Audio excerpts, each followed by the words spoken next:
feel like I'm able to help these children, I'm doing it because I'm set up where I can. And I must have been set up for that for a reason. But I feel that as a society, if we don't help each other, then no one's going to help us. And there's just no, I mean, what's the point of living if you're just going to worry about yourself all the time? Definitely there is a sense of just of inner peace and just feeling fulfilled and feeling that you are doing something to better our world that we live in.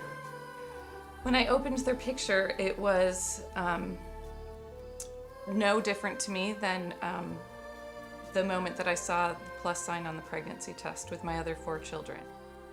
I just kind of hope they realize that they're worth something and they're loved and that people can love them and they can love people, and most of the things they've been through is nothing to do with them. And once I got adopted and I had these 2, I started feeling fine. I started feeling happy again. I felt like I had a good family.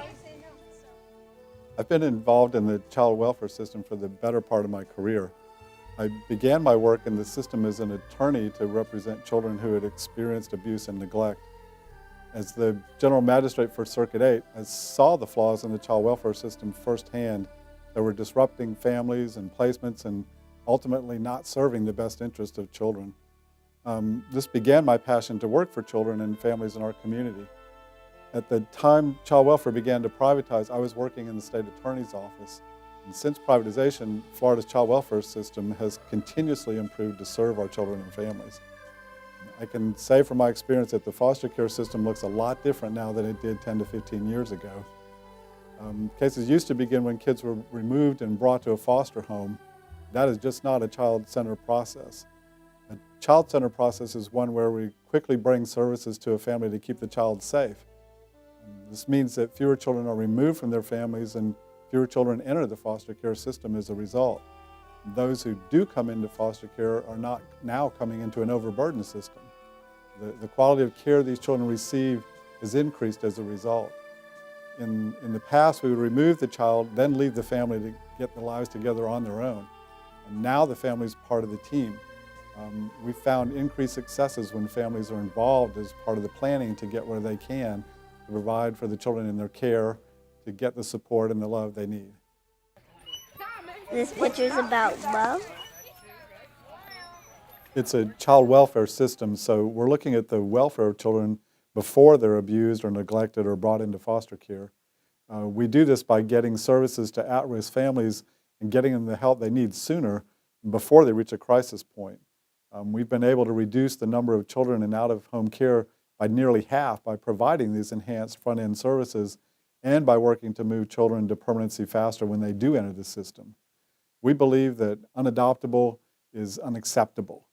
A child's age or complex needs should not keep them from being adopted. I'm Gabriel Sablake. My car and my truck. Working with the community and national partners, and we developed the idea of a resource center to serve areas where we were seeing the highest rates of child maltreatment. Our first resource center, the Library Partnership, is the result of a partnership formed among Partnership for Strong Families, DCF, Casey Family Programs, and the Alachua County Library District.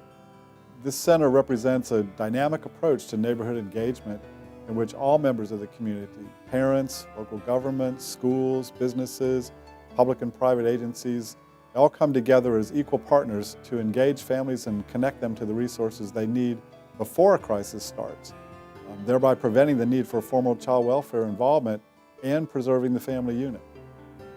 To encourage members to seek out resources before abuse occurs, we needed to remove the stigma of asking for help from a child welfare agency. And the library was the perfect solution because it offers a welcoming place for the community to connect to the resources they need.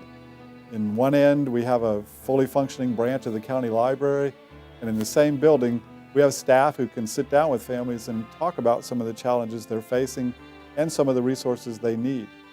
In fact, in 2013, we reviewed the data of the communities served through the Library Partnership, and in that area, there was a 76% reduction in the number of children entering out-of-home care.